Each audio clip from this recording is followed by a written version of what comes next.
All right, welcome to the podcast. How you going, boys? Good, man. Awesome, man. I can't complain. Can I really? On holidays. Yeah, tell us where are you? What are you doing? How long you been there? What's been going on? Me and I are in Bali, Indonesia. Beautiful. Awesome, man. Weather's perfect. The only issue I've had is we did an amazing 12-hour tour yesterday. And if anyone who knows me personally knows, I am so bad in cars. If I'm not driving and boats, right, I get so sick from motion sickness. It's been my whole life. So other than that, everything else has been incredible. I've only made one purchase so far. I'm going to show you because I reckon it's freaking sick. It's my one purchase. That's awesome. Mint. So Michael Jordan hat for people that are on Spotify. So yes, Michael Jordan hat. And this one, last one. I had to get the Chicago Bulls. Oh, that's Chicago awesome, Bulls that one. Yeah, that's dope. So yeah, no, very happy, man. Loving life at the moment. Back on Tuesday. Oh, awesome. What's been the go-to? Is it just nasi goreng, flat stick? No, man. You know what we've been having? We've been having this just because it's been hard to get protein up, like without wanting to have protein shakes all day. Yeah. So we found this grilled mahi fish. Right, that comes, man, which is awesome. Yeah, man, comes with a side of just like salad, and then I just add a steamed rice to it, man. So it's like my 4 times a day go-to. Like, that's mad. Awesome. Well, boys, we have a lot of questions to get through, right? So, which is awesome, and we really appreciate everyone's questions and sending them through. So, in no particular order, I'm just going to start rattling them off, and then we'll just get through as many as we possibly can. These are the fun podcasts. All right. So, do you only coach competition clients? No. No, but 90% yes. Yeah, to give you a percentage, I'm probably more like a 50-50. Yeah. But I mean, just to put into context, like the process doesn't really change a lot other than the end goal being different. But, you know, the tracking and measuring of data is pretty much an expectation I put on 90% of my clients, whether you're comp prepping or not. I think as coaches, like for us to be able to guarantee, you know, a certain level of success, there's a certain amount of control that we need to have over, you know, all the variables. So why wouldn't you employ the same strategy with everyone?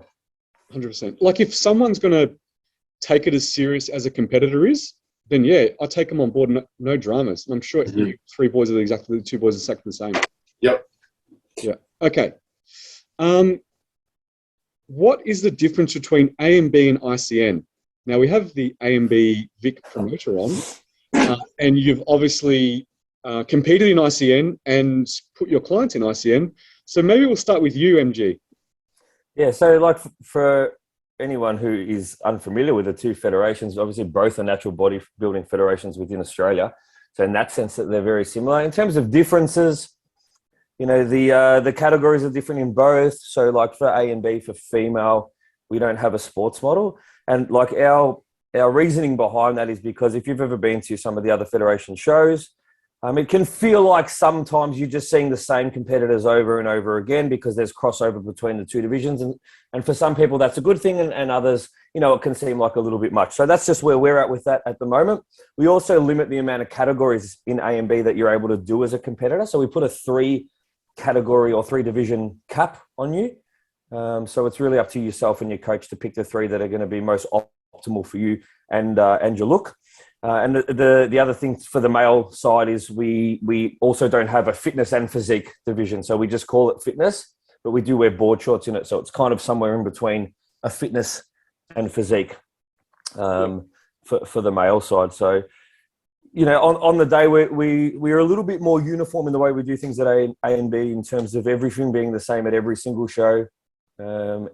We try and have like a streamlined process. We fly judges in that judge all shows across the country. We have the exact same backdrops, the exact same backstage help, the exact same lighting. We pretty much do everything the same. So that's the main differences. Yeah, I don't want to get into any others. Yeah, no, because, I don't want to upset too many people out there. Yeah, I think mentioning the categories, the fact that you can't cross compete. So, for instance, I'm doing classic physique. I can't go into bodybuilding also, and I'm limited to only 3 classic physique subcategories, right? And also too, I think, and this is just difference. There's a difference of experience at those 2 shows. So one is an individual walk at A and B, and you come out individually. And ICN, it's you come out together and then you get compared. So a little bit of a different experience, and it just really depends what you enjoy and what you want to get what you want to get out of it. Also, if we talk about ICN, some people like the ability to cross compete and to have multiple categories. If you're a mum, there's a mum category. Maybe you're comfortable just staying in that category. If you're someone that's 40, 50 plus or more, maybe you like that. And also, you have different age caps too, right? So like so 25 and 35. Yeah, yours is 25, 35, right? Where theirs is 23, and then 40s, 30, 40, 50, yeah. So there's a couple of differences there. And again, up to whatever suits that person the best. And then, we always say, try all the feds and see what you like. Yeah. And guys, I'll also go and say, like, this is not me saying that I like all of my team will continue to compete with ICN. I have a lot of friends that work within ICN. I have a lot of respect for ICN as well. So that will never change. The fact that I'm now promoting and organising the Victorian shows doesn't change my opinion of the history that I have with ICN. I just think that I'm going to run a very, very exciting show that would be worthwhile coming to watch. Yeah. I think that's what's good about you, Michael. Like, you're very neutral in that sense, and it's more up to the competitor and what they want to experience. Definitely. And I think all of us are the same. Like, we never want to push competitors into a certain direction, into a certain show, because we want to give them the information and get them to decide, so that they're happy with their decision and they don't feel like, oh, you pushed me into doing this federation or whatever that may be. So I always ask, have you been to a show? Yes, no. Which ones have you been to? Which ones haven't you been to? What do you know about them? Okay, what do you want to do? Which ones do you want to? What do you want to choose? Do you want to do multiple? Do you want to stick to one? What's your it depends on your, when it is in the year and how much money you can spend. It all changes. So I think we're all pretty neutral. For sure. And like, even for me, like as a coach, I think all of us are pretty comfortable promoting cross competition, because we prep athletes sometimes for up to 20 something, 30 weeks. And we want them to have the opportunity to present that package as many times as possible. So I just think that, the cross competition should be more welcomed by the federations and coaches. Yeah. On that, there was a question about, can natty athletes compete against enhanced guys, and do they stand a chance? Maybe Scotty, do you want to talk about it? Yeah, sure. I said guys too, so we can talk about guys and girls.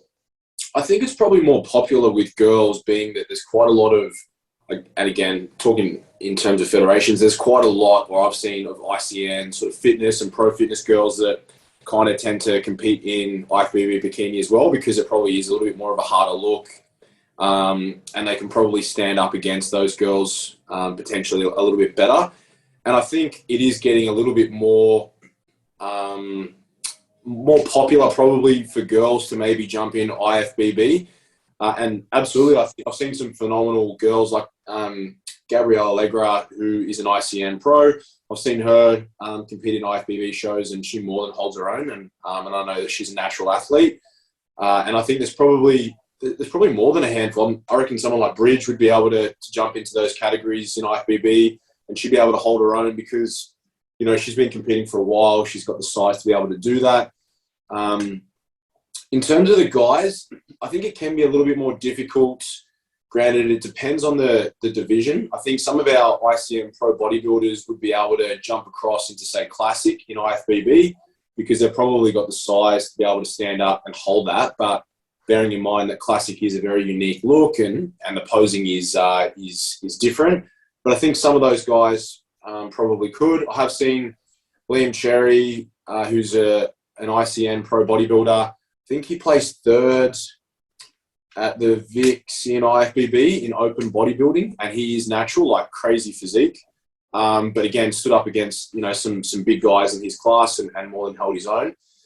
In men's physique, I think it's starting to be a little bit more popular. I know for me personally, I'm actually thinking of jumping in an IFBB show next year, and obviously I'm a natural athlete. I'm not enhanced, so I'd be obviously going in against people that are using pharmacal aid. But I think it just depends on the person. I think you also have to have realistic expectations. Like, if you were to to try and go into an open lineup and you're a natural athlete, the likelihood is that those guys are running a cycle that gives them an advantage to be able to be bigger. But I also think that as naturals, if you know how to get super lean, we have the advantage to be able to truly come in with elite conditioning, whereas, not to generalize, I think quite a lot of IFBB competitors rely on pharmacology to be able to really dial in. You know, they'll do a 10 or a 12-week prep, and they rely on pharmacy to be able to really be shredded, versus as naturals, you know we only have certain tools in our toolbox, and one of them is obviously we know how to work hard. Not that IFBB non-natural athletes don't, but we obviously have to work a lot harder to get leaner because we don't have access to pharmacal aid. So yeah, and it's also the reason why we're doing 28-week preps and not 12-week preps, right? We just couldn't do it. Yeah, sure. Well, we certainly couldn't do it and hold, you know, a reasonable amount of tissue. But just the ability to get that lean in that amount of time, unless you're, you know, one of the genetic freaks, which most of us aren't, it's just not possible. And like, you know, having put someone who's, you know, a previous Natty, not Natty anymore, you know, in an IFBB men's physique lineup and just seeing what else was there, you know, it definitely is a different look. The muscle looks different. The ability to put tissue on at a fast rate is completely different. Like, just to put into context, like our off season, right?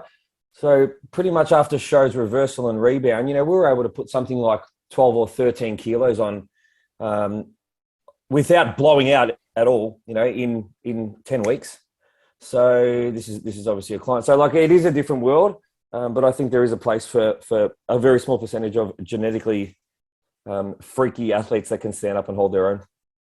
Yeah, I think too is there's already a lot of existing IFBB bikini girls that have always been natural and only ever done IFBB and done really, really well. So it's not only like, you know, ICN competitors going across or wherever that may be. It's some people have only ever dedicated themselves to IFBB naturally as a female and done really, really well. Actually, Pete Hardwig, the classic IFBB pro, he's natural too, lifetime natural. So there's a couple of really good IFBB competitors that are natural and they do really well. Like, we're talking about that show that your client was in, Michael.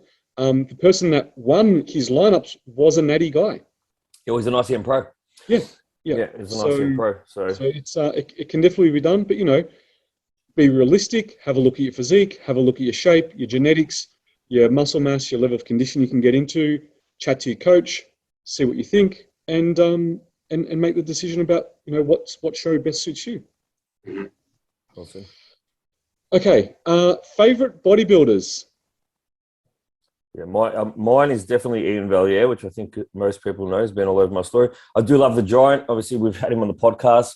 Well, we're all pretty much taller guys, right? But like, seeing someone put that amount of mass, and obviously we know he's super enhanced, which he spoke about on the podcast. But like, to put that sort of mass on a 6'5" frame, you know, when you're a tall guy, it's super impressive. So they would be my top two as current bodybuilders: Ian Valier and Jamie. Yeah, Ian is definitely one of mine as well. I'm a big fan of him.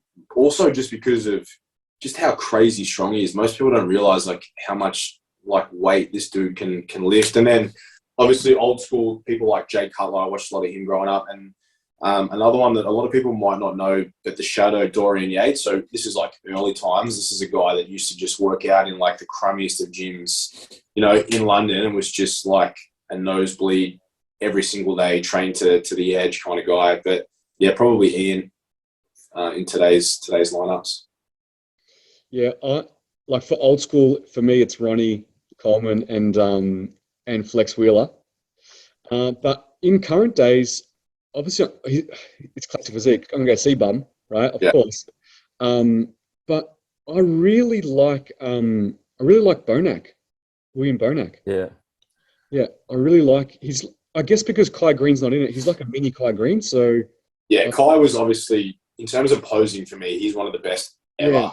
The way that he would pose, I think people could take for granted. Everyone who poses know how hard it is to be able to like maintain composure, breathe, keep everything tight. And you watch that guy on stage, and he's like freaking dancing, and he's just so composed. Everything's always on. It's like watching art. It's just yeah, it's incredible. You know, like, speaking of posing, I'm sure you guys are a fan as well. But Terence Ruffin. Oh yeah.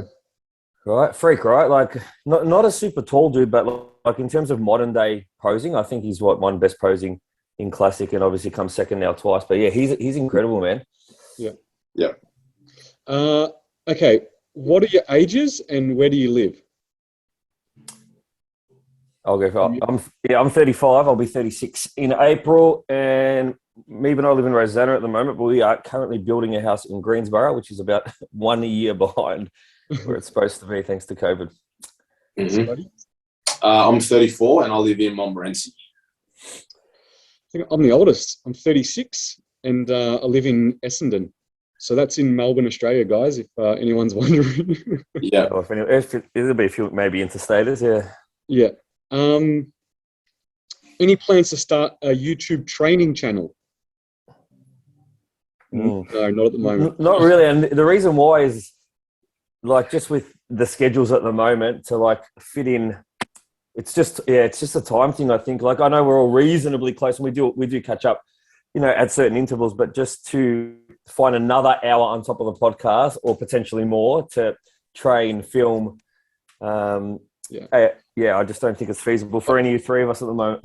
I don't think we'd ever do a YouTube channel dedicated to it. We'd pop things on our social media, on Instagram and things like that of us, stories or videos and things like that, but never like this.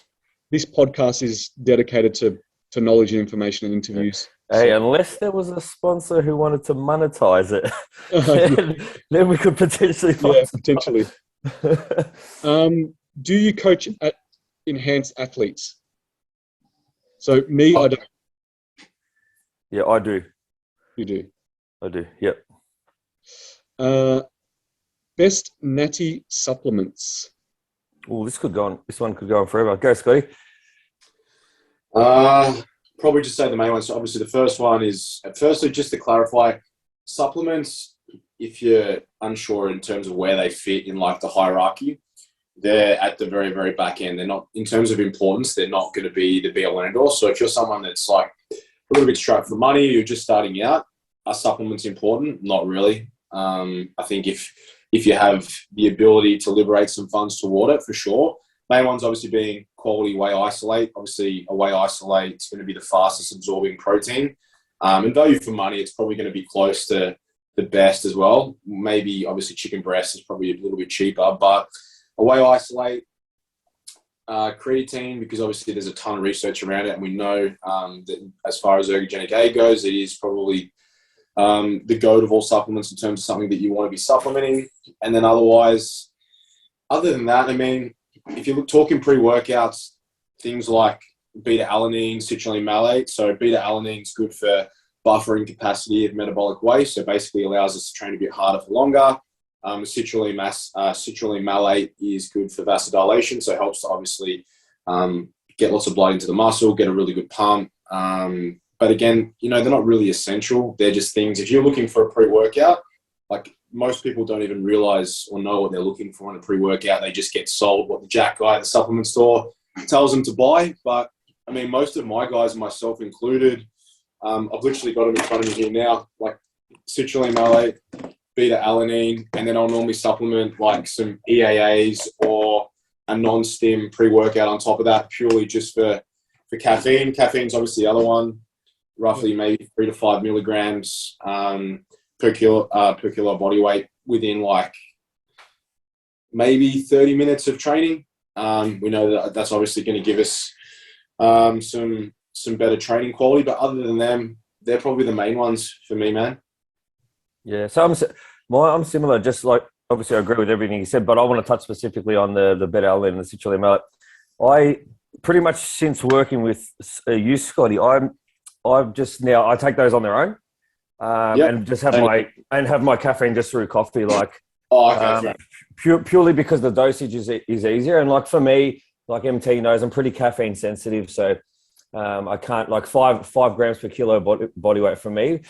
5 milligrams would have me like wired up and not sleeping for days. So like for me, a double shot and then just doing my beta-alanine and citrulline on their own is the best. And just to relay that is case dependent. So when I say 3 to 5 milligrams, we know that that's where all of the research that they've done is like the sweet spot. But having said that, it's so individualized. So for someone like yourself, if you can, and I'm the same, I can take 200 milligrams of caffeine and I feel like I'm bouncing off the walls and I'm 100 kilos. So it's like, that's only, 2 grams. It's on the way lower end. But then some people rely on it, but it's like anything.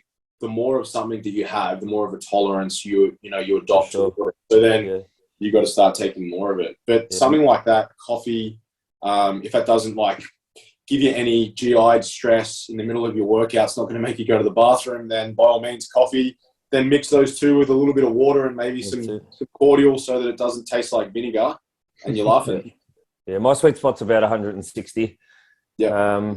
So, and obviously that's something that I've worked out over time, and I've gone into the 300-400s, and it just hasn't given me a good workout. It's just caused me to be more anxious than anything. So, I think find your sweet spot. And what do you guys think about caffeine breaks in terms of, you just spoke about tolerance levels. Do you? So what I do now is let's say I'm training 5 days a week. I pretty much try and caffeinate 3 out of 5 and try and leave 2. Just to keep that little bit of sensitivity there for when I want a really big session. What do you boys do? I don't actually use it, man. I don't feel like I need any kind of pre-workout at all. I've tried pre-workout a long time ago, and it's never done anything for me, so I've just never gone back to it. Yep. I find that... Have you tried using citrulline before you train? It probably would have been in the pre-workout, to be honest, but never by itself. Because that's obviously something, I know you're working with B, and that's something that he'll obviously, I assume he would advise that for you on comp day. But in terms of, that can make a pretty big fucking difference, man, in terms of how crazy you look. Like you think about how vascular you get with the occlusion training. You should just, the next time we meet up and train, I'll bring you a little pouch of, won't worry about beta-alanine because that has a bit of a paresthesia effect. It can give you the ting. But the citrulline, it doesn't have, you wouldn't even notice it. It just tastes sour. But in terms of being able to get, especially when you're shredded, a crazy pump, it goes from like 0 to 100 real quick. Yeah, I could imagine. Beta-alanine, I don't like the feel of it. Doesn't do anything for me. There's like, honestly, my pre-workout or during workout is my little coffee thing that you might have seen on my Instagram, which is coffee with vanilla protein powder and some oat milk. And I just sip that during my workout. And I'm talking like, it's not a strong coffee, man. It's like maybe got like 50 to 80 milligrams of caffeine in it. So I just don't use that stuff. But fair enough. I agree with you guys about all the supplements that you recommended. There's a lot of vitamins and minerals that I use for clients that are for metabolism for hormones. But let's not put them under the supplement category at the moment. But, they're things that you probably buy at Chemist Warehouse or I heard. But maybe that's another question for another time. But I think we covered that one pretty good. In terms of an education piece, I think like all of us would agree that like if you've got a serious goal or you're new to like weight training and you want to achieve something, you're way better investing your money in a coach than your own supplements. 100%. Yeah, people spend a lot of money per week, per month, where it's nearly the same as how much a coach is. For sure, man. 100%. Who trains the hardest out of you three? Out of us? Jeez. I've got an answer for it. Yeah? Yeah, I've got an answer, yeah. We would never know who actually literally trains the hardest because, only you know how hard you push, right? And I can't really know how hard you push, Scotty or Michael. But I think from an external perspective, watching you train, I think Michael's probably the most expressive in how hard he trains, then Scott, and then me last. Because I'm like not expressive. Like Michael, you see me train. Man, I see you push hard. I don't even grimace. I remember when you did that. We went to Doldy's, man, and you did that 80 total rep set on the hack squats with 10-second break in between every effort. And man, I was like vomiting watching you. And you were just like fucking chill as man. Like, don't get me wrong, you were gassed, you were tanked. Like, you had to sit down for like 3 minutes. But your face and what you came out of your mouth was 0. Yeah. You just internalize it. Yeah. Whereas I would have been like ugh. Like, I love training with other people, but I thrive the most when I train by myself. Yeah. I'm super internal, and you won't even look like I'm struggling. Like, I'm struggling. Like, the veins are popping out of my head and I'm grinding my teeth and stuff, but visually you won't even think I'm training hard, to be honest. But so again, that's my answer. Like, I think Michael probably expresses the most. And then I've only ever seen you a couple of times training, Scotty. So that's only from what I've seen. Yeah. Yeah. I don't really know how to answer it. I think if someone said to me, do you train hard? My answer would be, yeah, I do. And similar to you, I don't typically like training with many people. And that's mainly not because of ego, but I feel like I'm not someone when I train who likes to have their phone out and scroll through Instagram. Like for me, training is that window of time where it's my time, it's no one else's. And so I want to take care of business, get in and get out. So in all honesty, the only person I would probably, or that I do train with is once a week on a Saturday is when I train with Zach, and there's not a whole lot of talking. It's just like getting it done. So it's like two gorillas in the jungle, man, just fucking lifting it. Yeah, but again, there's an element He's of an animal. pushing. Like I think if someone says to me, "Oh, do you think I train hard?" Like I think if you're asking that question, then perhaps you maybe don't. I think when you train with people who could put their hand up and you know that train hard, it can kind of maybe give you an idea of whether you actually do or not. Like say we were gonna run a training session and it was like deep in prep and there's not a lot of talking on. It's literally like balls to the wall. And then you've got a client who maybe is just starting out. It's fair to say that they're probably going to feel a little bit like, wow, I thought I was pushing hard. And then you train with someone. It's like, now I have a new understanding and appreciation of what, pushing hard is. Like, if you've had a nosebleed on a leg press or on a deadlift, not that I'm saying that should be the goal, but as in willing to be able to go to the places where you're like, I can put my hand up and say I've blacked out on a deadlift because I went for a rep there that it probably wasn't quite there. But I think sometimes you've got to be willing to maybe cross over to the point of, of maybe, of failure, of true failure. And I think most people probably don't explore just how far down, the rabbit hole you can go. Yeah. Yeah, good answer, man. Yeah, that was going to be my next thing. I was going to say, like, do you think most people push that hard? But you just took it out of. I don't think people do, and I think that's the thing. I think people look at some of the most craziest physiques, especially natty physiques, and they're like, "Oh, it's just genetics." Well, not in some cases, yeah, but it's also they know how to train hard. Yeah. Versus people who, I'll have clients and that I work with online. I might have a one-on-one session with them once in a blue moon. And then I'll put the weight that they've been working off, and it's like an RPE 8. It's like, that was a fucking 4. Like, you've got 15 reps. If you really need, the way I think of it, if someone put a gun to your head and said, or someone offers you $1 million to get an extra 10 reps, would you find those 10? And if the answer is yes, then it's like, again, you need to look at your why. You need to internalize and go there. And I think most people, probably 90% of people probably don't. Yeah, I agree, Scotty. Like that happens more often than not, where I'll have a client, I'll look at their program. I haven't seen them. They're an online client, but I have a session with them, put the weight on. It's like, dude, you had like 4 or 5 more reps to get, and that's why us as coaches we program in a certain way. We use intensity techniques so that people understand how hard they could potentially go. Like me giving my client cluster sets or rest pauses and or short rest periods, myo reps, whatever that may be, all the fancy stuff that I use sometimes, because it shows them that, to try to stick to that regime requires you to train real hard.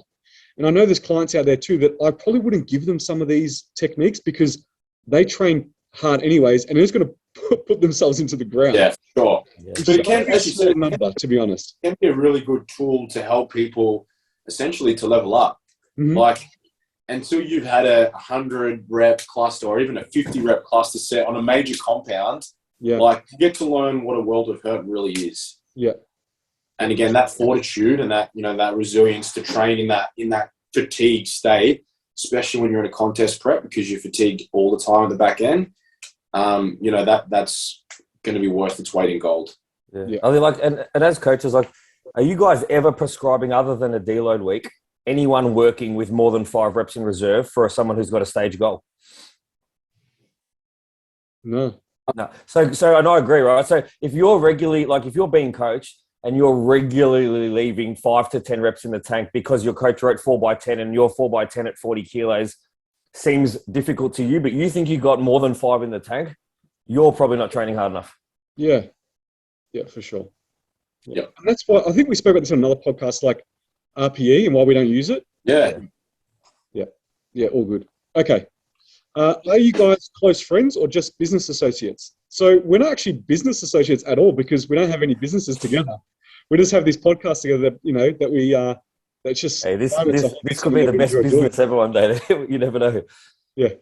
But no, we are friends, definitely. We're all Definitely friends, not yeah. business associates. All just coaches who, yeah, like you've seen on our previous stuff, just like-minded, appreciate and respect each other. Michael and I obviously went to school together, which we spoke about on a previous podcast. Yeah, both Michael and both Michael and Scott have coached me, so like I've had the opportunity to get really close with both, which has been amazing for me. But yeah, definitely friends. Yeah. What drives you? Ooh, that's deep. Very open-ended, deep question. In what regard? Like drives you with bodybuilding, in life, in business? You just have to give a generalized over. Just general. This person also asked a question about confidence in the gym and improving self-talk. So I think they're talking about like pushing themselves, you know, like through training, through prep, whatever that may be. This person is in prep, so I'm thinking that they want an answer about, you know, when things are getting tough, what drives you? What's your why? We spoke about that, right? Yeah. We did, yeah. Yeah, a big one for me is just like I always ask myself, like, am I continually getting better? Like, and it's not necessarily about just the physique. Is my physique getting better? But if that's the goal, and I'm pushing and I'm starting to feel some of the suck and it's getting tough, I know that, you know, having been through it so many times with both athletes and as a competitor myself, I know I'm on the right track. I know that, you know, when things start to get tough, it's generally when I'm the closest to success. So that's how I keep pushing. I'm like, the harder it's getting, the better the end result's going to be. I'm like, yeah, I start to embrace it. I'm like, this is good. I want more stuck. And Scott, you remember, I was always like, yeah, like, how does it feel? I'm like, yeah, I love it. Keep going. Give me more. Take food off. I don't care. Like whatever it has to be. So that for me is a big thing, is just to know that if it is getting really tough and it is getting really difficult, you're probably getting close to where you want to be. So never give up. You guys seen that meme or that picture of those people that are digging through the rocks, and there's two pictures, and one has reached the pot of diamonds and the others have stopped, and they're just like one more knock of the hammer short of breaking through the wall where the diamonds are. It's like if you just had kept going. So just never be that person that gives up. So if you're feeling shit, if it's getting tough, you're getting close to where you want to be. I think for me, it's probably just similar to what you said. I have that sadistic nature in prep where I kind of feel like that the more that it hurts, I feel like it's my ability to be able to push ahead and to be able to go to a new limit, because most people will fall off the wagon or aren't willing to do the non-negotiables when you're super tired. You've got like 2,000 steps to do, but it's pouring rain, versus like walking around your living room. Like I remember in prep, there was a day it did not stop raining. I remember at 11 o'clock at night, this is in our old townhouse before we moved into our new place. I was literally, Jen was watching a movie from like 8 till 11 p.m. and I was, no joke, walking around our kitchen table, walking upstairs, walking back down, just to tick that box. And that was in the middle of July. And in reality, I didn't need to do that. I probably could have got away with it, but it's like the way that my mind is wired is that I have like a complacency disorder where if I've set that I'm going to do something, like under no circumstances will I fall short of doing that. And I think in terms of a why, granted you boys don't have kids yet, but having 2 kids now, for me, and especially in my last prep 9, if I'm taking time out away from my kids and my wife and my family, I need to make sure that I'm investing every single second to get a quality return, rather than I'm not just going to go in there and take the piss and be away from it, because obviously I could be spending more time. As it is, I work a lot. I could be with my kids and my family. So for me, when I'm there, every single second needs to count, and I'm not gonna take it for granted. Yeah, I think for me, actually, funny you mentioned about the walking around the house, because I actually do that every day now. I think for me, it's more of a personality type thing. Like, MG, you know, like I'm pretty humble. I don't take compliments at all. Like I cannot handle a compliment.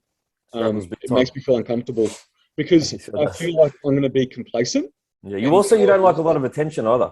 Yeah, I don't like a lot of attention. I don't like compliments. And I think it's for me because I don't want to ever be satisfied. I don't want to ever be not happy, but like I don't want to ever stop stop improving. So it's more like a thing of, as you said, I want to continuously improve, but I'm just never satisfied. Like, I think there's always ways to do better and level up. So for me, I don't really need some massive goal or motivation or something big to be like, oh, if I achieve that, it's going to be amazing. It's more like, I just want to do better than what I did before. And just every single day, just try to be better than I was the previous day. Yeah. Like, and sometimes it's really that bad. Like, I didn't sleep well last night because I thought about a thing that I wanted to implement in my check-in system. So I didn't fucking sleep. So I got up at 5:30 and started doing it. Like, because I was like, I need to do it now because people need to use it now, you know? So I'm just obviously, I'm just Trimboli, never satisfied. you'll let I think Scotty it's a and I know. personality thing. You'll let Scotty and I know what that was, yeah? Yeah, of course. Yeah. So we can implement the same. Yeah. So for me, it's a personality thing. Now, I can tell you that it's probably rooted in something within my childhood, which I know what it is, and it's always trying to kind of please others because I'm a little bit of a people pleaser. But that's been a little bit of a blessing and a curse, to be honest, because now all I want to do is please myself and do better for myself. So that's what drives me. I'm not a sadistic person. I don't want to put myself in any pain or anything like that. When I go in the gym, it's about, okay, what did I do yesterday? Cool, got to do better. What I did? Yep, got to do better. And that's all it is. I'm not chasing for anything else but just to do better and continuously improve. Yeah. And that's what kind of drives me. Because then I won't be satisfied and I'll be disappointed in myself and I'll be upset.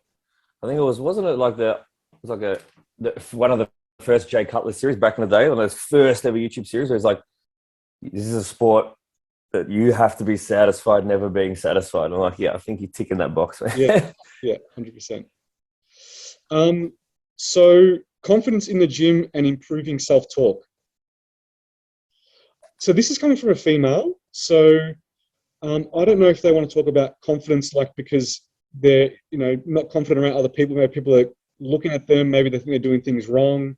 Yeah, like do you know? Is it someone who like is reasonably experienced training? Is it coming from like an exercise confidence thing? Like I think this person would know how to train, or they're competing. But maybe they have a confidence issue in the gym. Maybe they're worried about what other people think, and improving self-talk. So if you're trying to improve self-talk, I'm thinking that's also linked to confidence too. Yeah, and I think one of the things that you get to know the longer you spend in the gym is that sure there's some examples where this is not the case, but most people are there to build on themselves. So, if you're in any facility and if you're someone who's comp prepping, you're probably in a facility training where most of the people there are reasonably serious, that most people aren't too concerned about what you're doing anyway. So just, back yourself and just go in there and get your job done. I always say, like when you walk in my gym, I always say to my clients, like you've just clocked on. So it's time to get to work. So maybe take like a little bit of that, that job mindset into your training. But yeah, don't be too stressed about what others are thinking, because most likely people aren't too concerned about what you're doing. So just be yourself. Yeah, I think you don't have to be a perfectionist. So if you're thinking that you're not confident in what you're doing and people are going to be looking at you weird or whatever that may be, just know that it's okay that if you're not doing things right. It's okay. It's all a learning experience, right? Where you got to fail before you succeed, that kind of saying, right? So don't worry about walking in and being confident, like I know everything that I'm doing and I'm the best at what I do and I'm never going to fail, never going to stuff up. Because then, you're always going to think that something's wrong and you're always going to have doubts. So just going and be competent that you're not going to hurt yourself or do anything drastically wrong, but not overly confident like you need to be doing everything 100% right. And just know that it's a journey, and over time, you will get better and better and improve, and don't be satisfied and just keep trying to improve every single day. And tell yourself that too. Like, don't think that, tell yourself it's okay to fail. It's okay to not have confidence. It's okay to not know what you're doing sometimes. It's okay to ask for help. Yeah. Yeah, progress over perfection. So, and I think too many people in this game give a shit about what other people think way too much. Like the amount of people that probably, should I post this photo or this clip? What happens if someone critiques me? Really, who fucking cares? If people are going to take their time out to comment on something, whether it's good or bad, should just be happy because they're taking time out of their day and you've grabbed their attention. And if they troll or have something bad to say or whatever, then it says more about them than it does, about you. And I think you just have to think back to, as we just said, progress over perfection. And the other one is, if it is on confidence, like say you've got I know for a lot of girls, they get nervous with, say, squats. Like say you've got a set of squats that you're super nervous about. I get that like that sometimes. I think incantation, like visualizing the lift, before it's going to happen, and backing yourself in, and even literally talking to yourself before you do it. Again, if someone looks at you weird, like, what the fuck is this person doing talking to themselves? Who cares? You're not going to see that person again. And even if you do, you're like, I was just psyching myself up. Like, does that bother you? Like, what are they going to turn around and say? Yes. You should just stay in your own lane. Yeah, and again, progress over perfection. Love it. And the only other tip like that I could give is, if it keeps happening and you really find your confidence is just not getting anywhere in the gym, potentially, reach out to a teammate or someone that could maybe come with you, and you could do a session with a partner a couple of times, because I know having someone by your side typically for most people will improve confidence. So think about that as an option. If you've got someone in your team or family or friend who you trust that could come with you to help you overcome that fear, maybe that's something to think about. That's a good one, because sometimes it's good to have someone to boost your confidence, to tell you that you're okay, you're good. Like, I don't know what your problem is. Like, you're doing this, you're doing amazing. I don't know what's going on. So for sure, exactly right. Sometimes you need some outsider perspective to say, you're a bit crazy. You should be confident. You're doing really well. Yeah. I'm not going to answer this question because I'm in prep, but I struggle to eat 5 meals. Tips on getting in calories. Yes, Scotty, this is you, man. This is you. Yeah, Scotty. Mr. 9,000 calories there. And this is one of my clients. So, firstly, obviously, you need to look at making sure, as we know, macronutrient-wise, always tick off your protein targets so that we're getting at least 4 protein feedings a day minimum, ideally. And then otherwise, if you're really struggling to get food in, then just condense your meals. You need to potentially find more calorically dense foods that are lower in food volume, and try and pick foods that are highly palatable. As long as you're getting in your micronutrient quota, so you're ideally getting at least a 200-gram serve of veggies a day, 150 grams of some sort of fruit, then at the end of the day, if you're talking about someone who's on 2,000 calories, then I think you kind of need to dig a little bit deeper and just get it done, because I've got bodybuilders that are eating, 5, 8, 6,000 calories, and these guys, the foods that they have to put in, it's not a good time. So I think until you get to that point, but this person was a female, so I think you just need to perhaps look at also getting in one of your meals earlier in the day. If you start your first meal at 8:30, 9 o'clock, and you've got to get in 4 or 5 meals, you're going to have a pretty hard time trying to get in 5 meals. So if 5 meals doesn't work for you, then just condense your food, and then maybe just do 4 meals and then have a shake post-training so that you hit your protein quota, and then get that first meal in nice and early. If you get breakfast done at, say, 6:30, it's very rarely that you're not going to be able to get in 4 meals a day. Given that, let's say you go to bed at 10 o'clock at night, that gives you a 16-hour feeding window to get 3 more meals. Yeah. On that, liquid calories? Yeah. And, if you need to. Like, when you're on the back end of, 4,000 plus. Yeah, absolutely. Like OJ with every meal. Yeah, man. Powerade, intra-workout. Yeah. Like, there's ways to do it. And also, pick foods that you know are going to digest well, and maybe look into your digestion a little bit too. Yeah, for sure. If you're not digesting 2,000 calories, even for a female, you need to potentially look at your fiber intake. And I dare say, if you are, it's also perhaps that you maybe not be drinking enough water, or you're consuming sugar alcohols via protein bars. Yep. Too many people get recommended to eat protein bars. In my opinion, they're one of the worst things that you can eat. Even if you're stuck and you're at a 7-Eleven, you're like, I'm going to get a protein bar. You'd be better off just going to a supermarket and buying 150 grams of shredded chicken breast and some rice crackers and eating that instead. Because at least it'll digest well. Oh, man. And everyone knows, right? You look at the back of the packet. For a bar that big to have 67 ingredients, you're asking for trouble. And I think as 3 coaches have been around for a little bit, the 3 of us have only seen issues with those types of bars more so than we have people who eat them with no issues. So, yeah. And the other thing which you touched on, Scotty, I'll just say as well, is I was talking to a female athlete the other day who's, eating just over 2. and, you know, struggling to get it in. And when we looked at everything that she's doing, you know, has her first meal like around 11 because it just feels better that way, but then leaves so many less hours to put the rest down. So I think one of the good points Scott makes is you got to look at your timing, right? You got to look at your lifestyle and your timing. Now, if you're getting to the end of the night and you're struggling to get 2 meals down, but your first meal's at 11:30, something's got to change. I think you need to think about the way your day's structured more so. And if you're not sure how to do that, that's when you should speak to your coach about how to best structure your meal timing for the day. Yeah. So the next question then. Does protein timing matter to build muscle? Yes and no. I think what Scotty nailed was there's enough literature to show that, you know, I think about four meals per day, 4 to 5 meals seems to be the sweet spot in terms of protein intake. I don't think there's any data out there that shows that guys that are having 8 intakes of protein per day are getting any better results than those that are having 4, as long as calories and macronutrients are in the right spot. I don't think that having a shitload of extra protein has any benefit. I think there's opportunistic times to consume protein to aid with recovery and things like that. You know, obviously when you're first woken up, you haven't had protein for a long time. Potentially pre or post training might be an optimal time. But in terms of specific times, do I need to have protein every 90 minutes to get huge? No, you don't.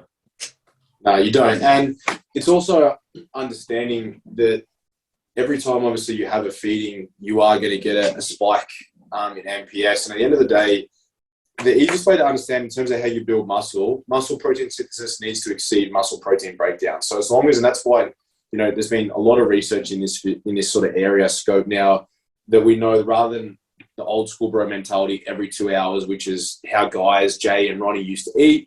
And granted, they do train harder, so their protein intake would need to be higher. At the end of the day, as long as over that 24-hour net period that you have consumed more protein than you have broken down, and you follow those rules that you're consuming, ideally, you know, in my opinion, you wouldn't want to go longer than sort of 4 hours to 5 hours before having a protein feeding, so that, again, you're keeping that spike up. But anything more than that, you know, you're going to hit that muscle full effect. Ideally, I think it's around about 20 grams is all you need, as long as it's a complete protein source. It's got leucine to get an MPS spike. And again, if you're having 100 grams thinking this is going to make more of a difference, it doesn't. So I always give the example. Think about, you've got a glass of water, how much you can put in. Once you've hit that quota, it's just spilling out overwards. So yeah, the glass is full, but it doesn't do you any better unless you're just using protein as a source of, obviously it's a lot harder for your body to store protein as fat. Doesn't mean you can't, but sometimes if you've got someone who's deep in their off season, it can be more advantageous to consume potentially a higher protein diet, because it's the likelihood of you storing body fat is going to be less than if you're, you know, consuming something that's easier for your body to deposit as fat, say like you're having extra fats rather than just consuming a little bit more protein. It's not going to hurt you, but as you said, 4, you know, maybe 5 feedings, if you can space that out, obviously depending on how much you need to have, is going to be more than fine. And just making sure that you're having a feeding within ideally 90 minutes of either pre or post. Again, because obviously, and if you can have something post, it extends that anabolic window after you've had a workout. But as long as you're within 90 minutes of working out or after, it's fine. Yeah. Yeah. The other thing is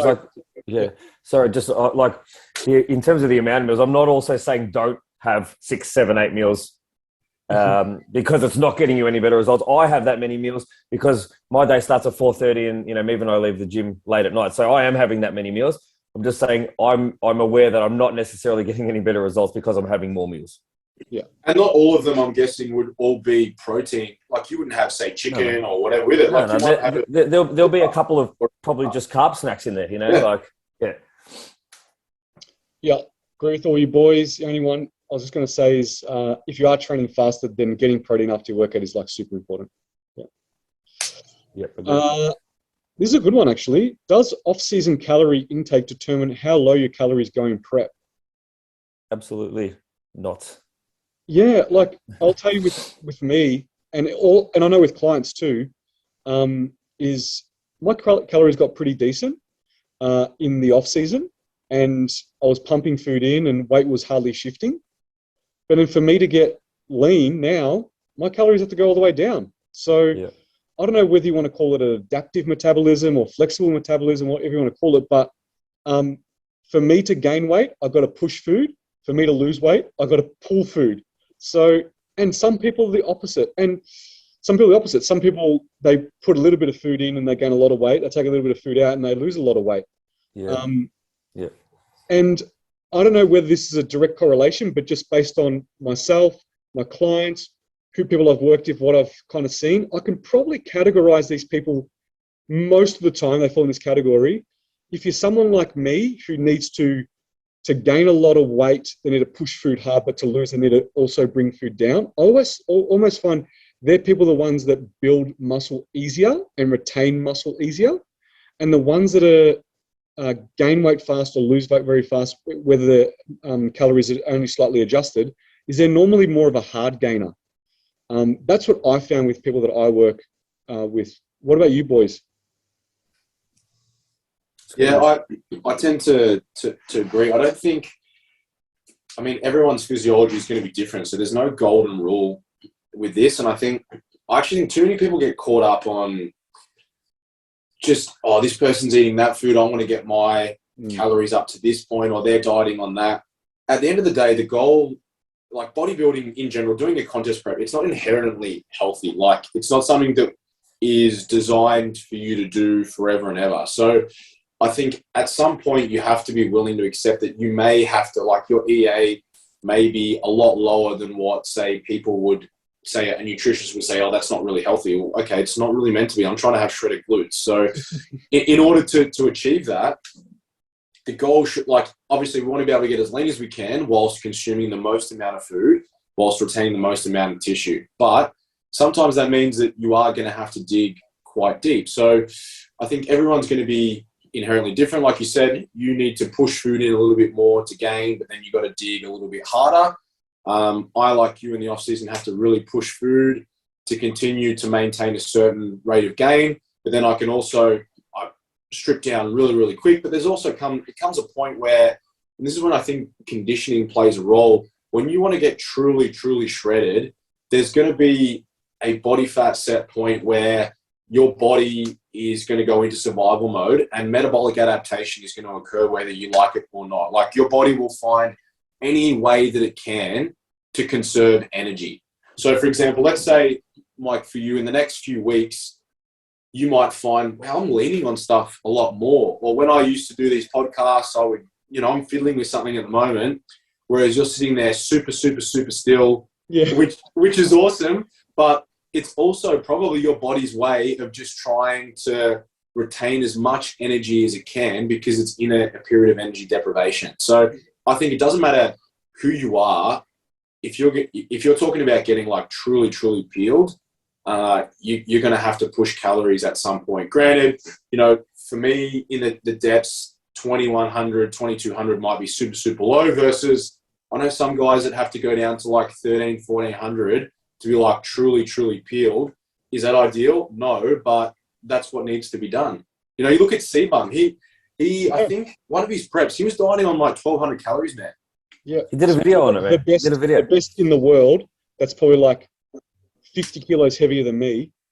And this is someone who's also got access to, like, unlimited pharmacology to be able to use that. Like, he's got Clan, he's got everything he needs to help facilitate that fat loss process. So I think if someone's telling you that, they've got shredded glutes and they did it on 26 or 2800s, they might have eaten up to that point. But I think the likelihood is that they've probably had to go a little bit deeper than that when they've had to dig to get off what they needed to get off. And it's just it's a cost of doing business.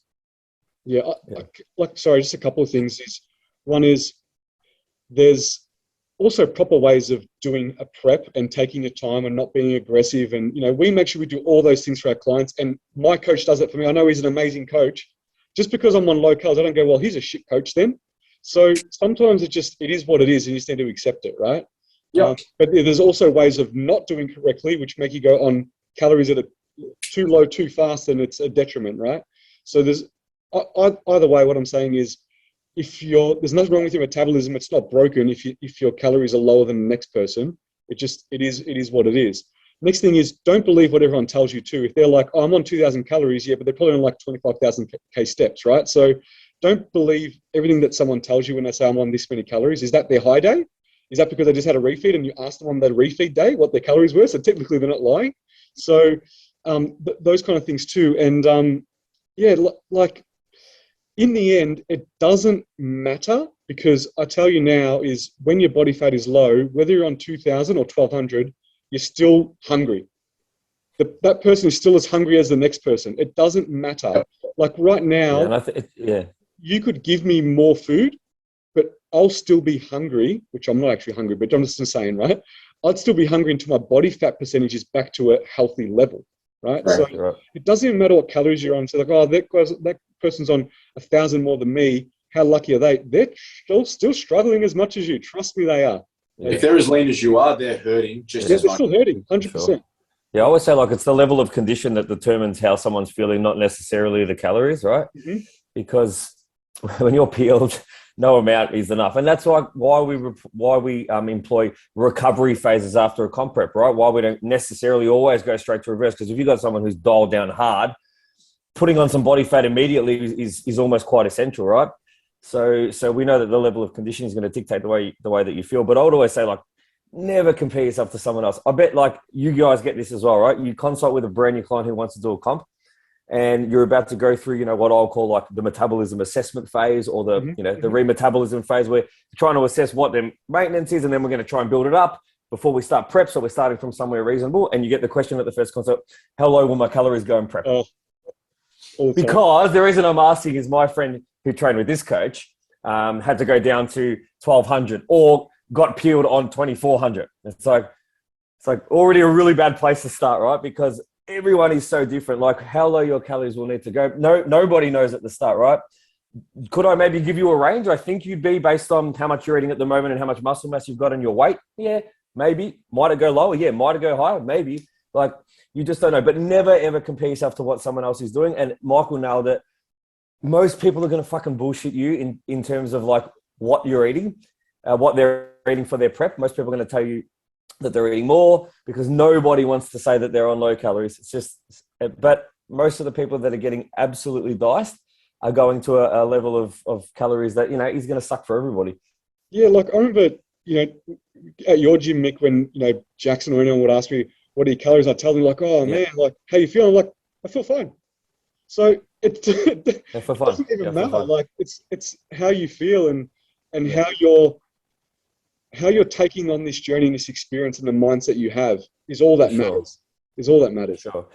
Yeah, and if you're a female competitor in ICN who's comparing your calories to an enhanced IFBB girl, that's also a really bad comparison to make, because Scotty touched on it before. Pharmacology makes a freaking massive difference. There's some substances out there that can do wonders for your metabolism when you're getting peeled, and for holding muscle tissue. So there's just never a good thing to make a comparison with anybody. And also activity level counts too. If you've got someone that's an office worker, they're going to be on lower calories most likely than someone that's a tradie, right? So, well, and they don't tell you that either, right? Well, they don't tell you how much cardio they're doing. The fact they're on the stepper for an hour a day every single day of the week. For sure. 1,000 calories more than you, but you're not doing any cardio. You're only doing 10K steps. So, if you looked at mine, Scott, like same as mine, right? You looked at mine stayed reasonably what people would consider high, but I could not get under 20,000 steps just because of my job, right? It wasn't possible. So like, there's so many factors to take into it, like MT said, like. Yeah. Mm-hmm. Just stay in your own lane. Don't worry about anyone else. At the end of the day, your intakes are relevant and specific to you and your coach. Otherwise, they're not relevant to anyone else. Yeah. And to answer, the answer I give that client when they ask me that question, how low will they go? I'll say, I don't know. I'm not going to do anything detrimental to you though. And we do whatever it takes. Yeah. That's it. Yeah. And at the end of the day, if an adjustment's been made and you're not sure, you should always be able to ask your coach, because as a coach, and I know you boys will be the same, there's never, you never unintentionally make a move just for the sake of it. So if we have made an adjustment or incorporated something, there's always going to be a reason why. That's programming 101. There must always be a reason behind why you're doing what you're doing. And if your coach doesn't have a reason for that, then for sure, maybe you need to look elsewhere. But majority of the time, if you're working with someone, who's credible and knows what they're doing, then there will be a reason behind that. And there's nothing wrong with reaching out. It's like, oh, my calories are at 1100. I was talking to my friend, apparently that's really, really low. It's going to open me up to reds, blah, blah, blah. It's like, well, yes, you've lost your cycle, but that's a byproduct of being lean, not necessarily just because your calories are low, provided that you employ and you adhere to the recovery diet and you accept that we're going to have to gain back some fat mass. Everything else will attenuate itself over time. It's just one of those things. Again, it's a cost of doing business. Yeah, and I think, and that's why we have check-ins with our clients and we ask certain questions, right? Like, Brandon will look at the plan and be like, okay, cool, but what's your hunger? What's your appetite? What's your food focus? What's your energy? What's your motivation? If all those markers are all good, who gives a shit what my calories are on? I can handle it. I'm fucking killing it. So it doesn't matter. But if they're all in red, then that's a different story, right? Yeah. Yeah. I think MG, we're coming up to time, right? I think you have an appointment where you need to get a nice, relaxing massage. Oh, I'll be brutally open. I'm going to get a 2-hour facial and a pedicure, man. I am. Hey, this is no word of a lie. When did I compete? April, right? I have still faked out on my big toe. Not even off, yeah. I can't get the fucking thing off, man. Just my 2 big toes. Oh my God. And already, anyone who knows me from my footy days, I've had both my big toes broken bad, right? So they're already fucked, right? But now they're yellow and fucked. They look like I've been smoking a pack of cigarettes with my big toe. I'm like, I've got to deal with this. There's no better place than here. But yeah, I'm going to get a facial and a pedicure. So full disclosure. I was given the tip to clear coat. Clear coat them. I know. I wish I had known. Yeah. I know. Oh, well. So, all right, boys. Well, that was awesome. We had a lot of questions, a lot of good ones. We got through 99.9 of them. Awesome. I can't wait for the next one. Yeah, so and we won't say officially, but we've got a couple of really awesome guests lined up over the next little bit. One who is in an industry that's going to be able to answer a lot of questions about a lot of the issues we run into when we train, who is someone that we all respect very highly. So I'm pumped for that. Yeah. And reach out if anyone has any questions. We always love answering questions. And I'll also say this, guys, if you've got someone you'd love us to talk to, tell us. Yes. Yeah, tell us. Yeah. And then also, as we just said, we appreciate everyone's support. If you can, guys, like so many of you have been doing, when you do listen to it, take a photo, screenshot it, whack it on your timeline. And if you have the chance to jump on and give us a 5-star rating, all those things make a difference to the algo and obviously helps it grow. Appreciate it. Well said. Thanks, guys. All right, guys. Enjoy. Good to see you. I'll see you in a few days. See you, mate. See you, boys.